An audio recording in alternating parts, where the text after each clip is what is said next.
Hello students, welcome back to my channel, welcome back to my biology online class. Today 3 points will be discussed in my class. First one is codes of zoological nomenclature, second one is principle of priority, and third one is synonymy and homonymy. As all of we know from my previous lectures that nomenclature is nothing but naming of an organisms.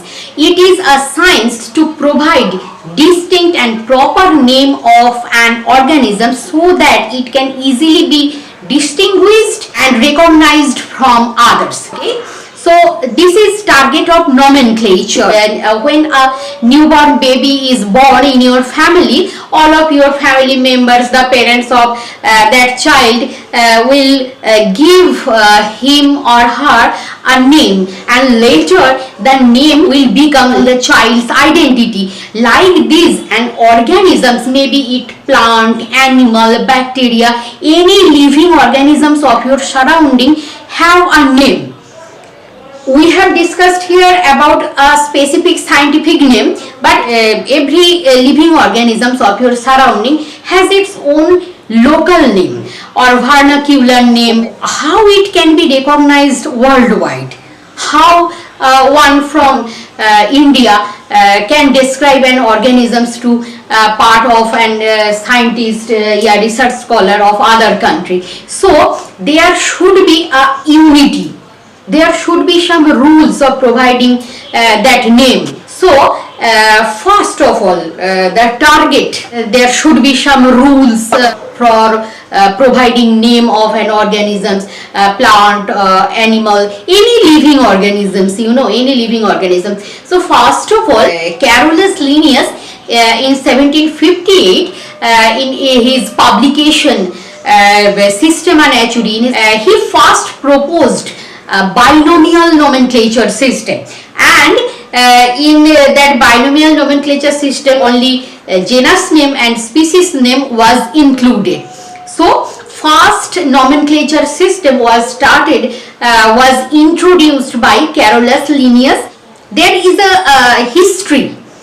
After that 1758 and proposal and introduction given by Carolus Linnaeus, most of things has been changed, most of modifications has been done. So it has a history, step by step history. Let's have a look about that history. Different scientists thought that there should be should be some rules, some laws for providing providing organisms of a particular name. Okay, so for these reasons, many scientific associations was held in different parts of world by proposing some laws, some rules. First time by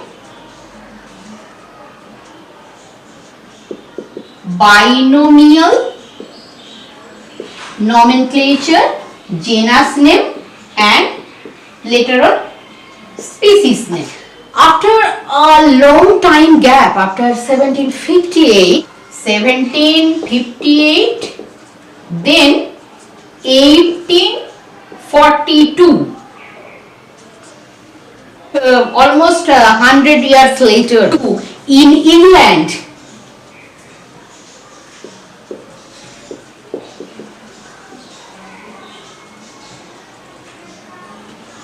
British Association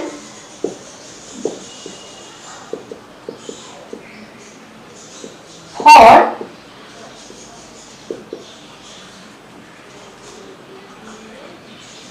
Advancement of, in 1842 in England, British Association for Advancement of Science proposed some laws about nomenclature.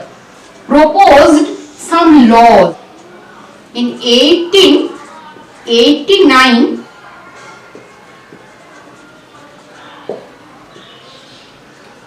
International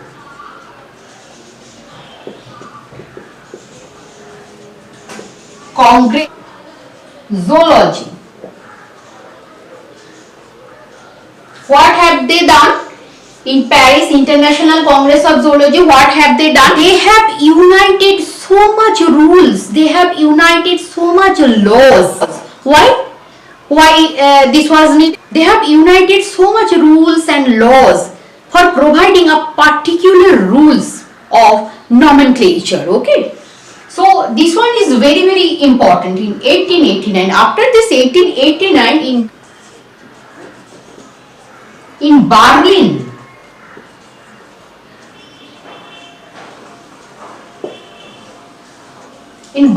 what happened? They united so much laws, they united so much rules and provided rules of nomenclature. In 1958 in London, final rules has been taken. In 1961,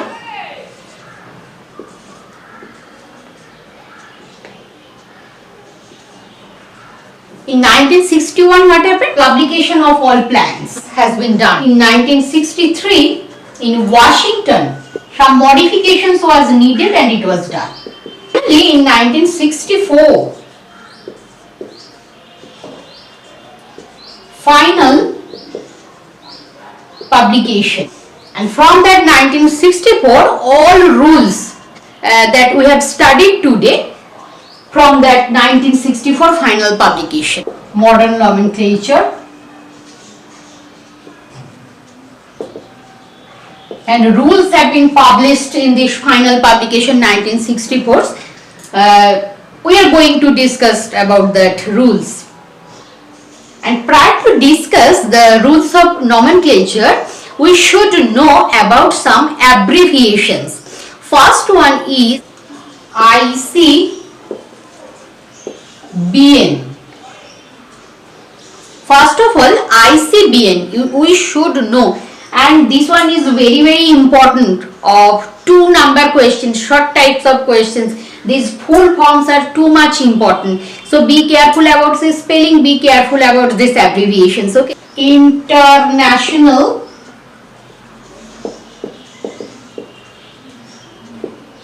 Code of Botanical Nomenclature.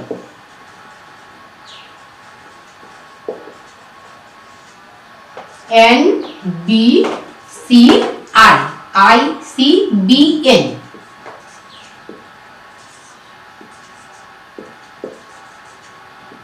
International Code of Zoological Nomenclature.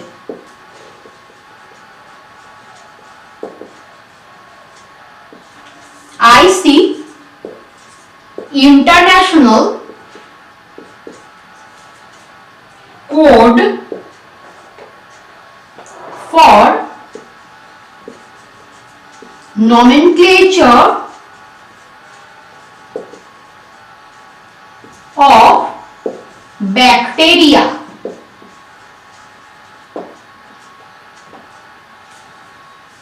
International Code for Nomenclature of Bacteria. International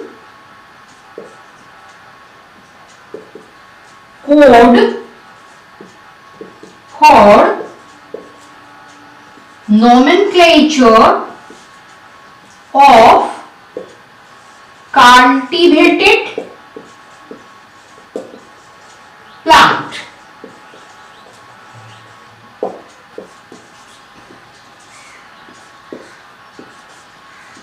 International Committee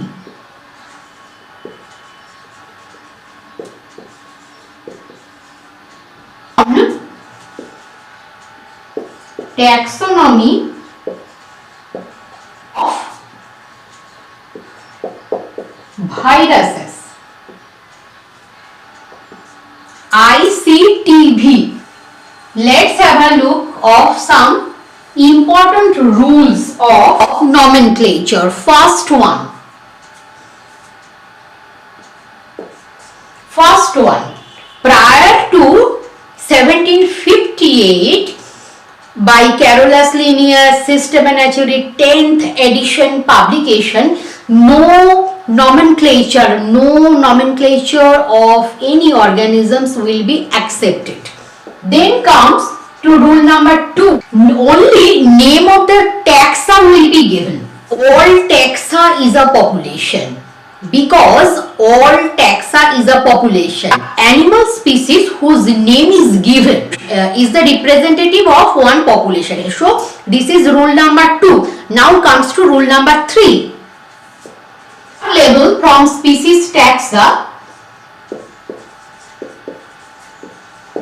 Upper level from species taxa will be uninomial. Fourth one, name of animal will be always binomial. And first one will be genus epithet and second one will be species epithet.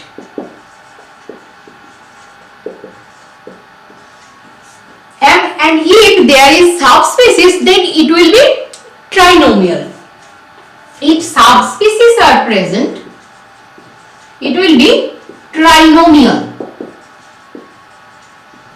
And in this case, the third one will be subspecies epithet.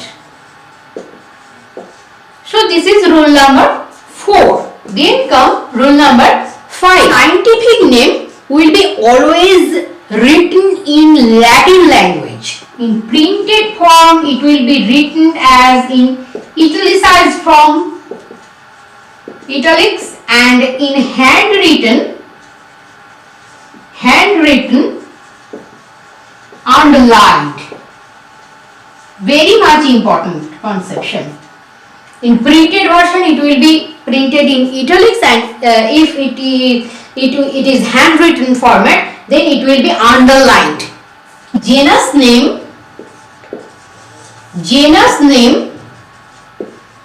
first letter will be capital. First letter will be capital, and species name, first letter will be small letter. First and all letter will be small letter. So in a scientific name, only genus name, first letter of genus name will be capital, and species name all are small.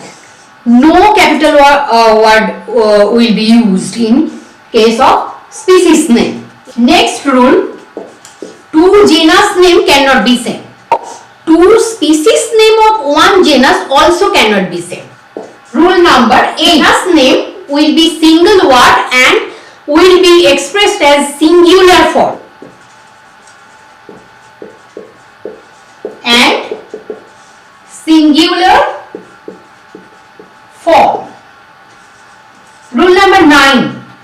Genus and species name same.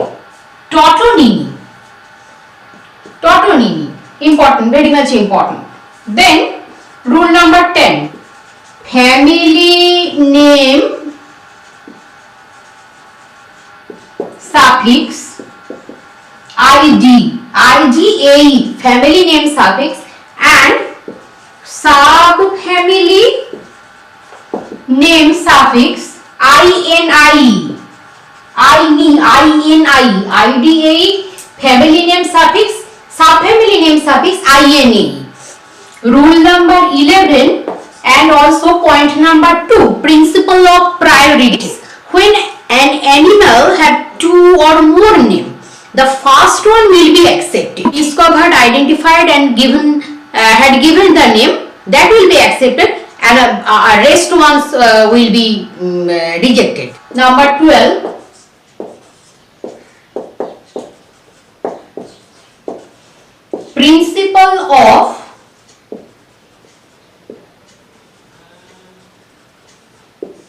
Principle of homonymy. Name of taxon will be unique. Name that is a junior homonym of another name must not be used as a valid. This homonym has two types: primary homonym and secondary homonym. Primary homonym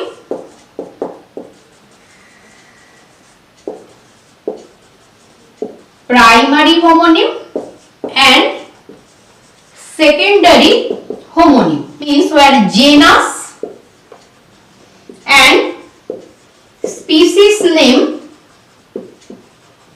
same with the taxa with the same species name but different original genus. In this case, later one will be rejected. First one will be accepted, later one will be rejected. Rule number 13. Synonymy. This point.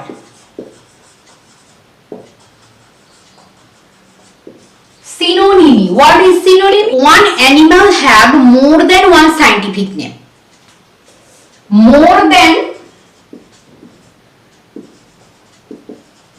one scientific known as synonymy. In this case, the last one or junior name will not be accepted.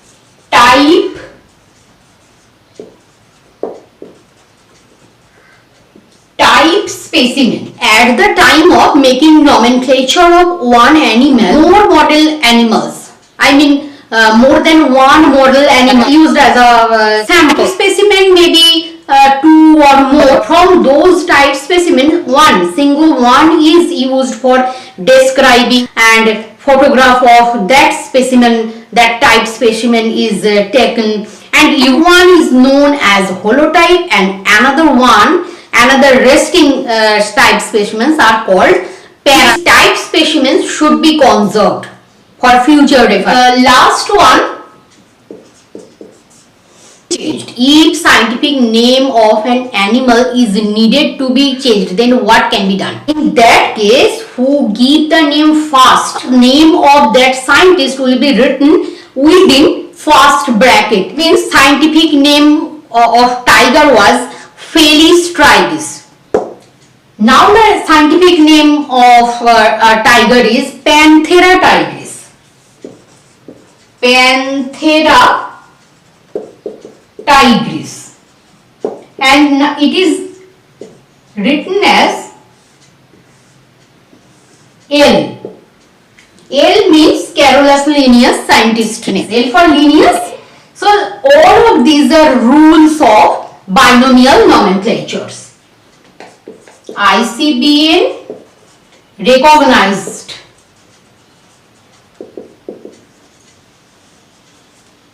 Kinds or types. First one is already discussed, holotype. Let's have a look. First one is holotype. A particular specimen or illustration designated by the author of that species represent the type of a species. So isotype, specimen which is duplicate to holotype.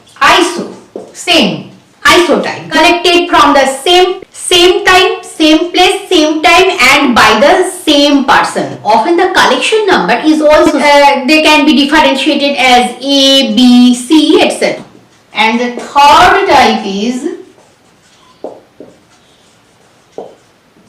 any one of the two or more specimens cited by the author when no holotype was used. Any one of the two or more specimens is simultaneously designated as a type.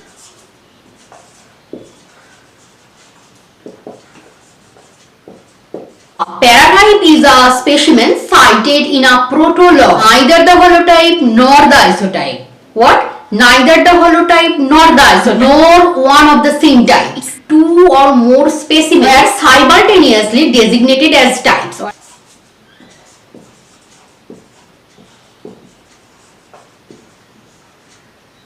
Lectotype. So what is lectotype? A specimen or other element selected from the original material cited by the author when no holotype was originally selected or when it no longer exists. Lectotype is selected from isotype, paratype or syntype.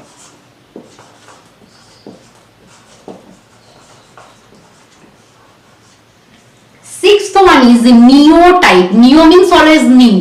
When a specimen or illustration selected to serve as nomenclatural type as long as all of the material on which the name of the taxon was based was missing. A specimen or illustration selected when no holotype, no paratype, no isotype, no syntype exists.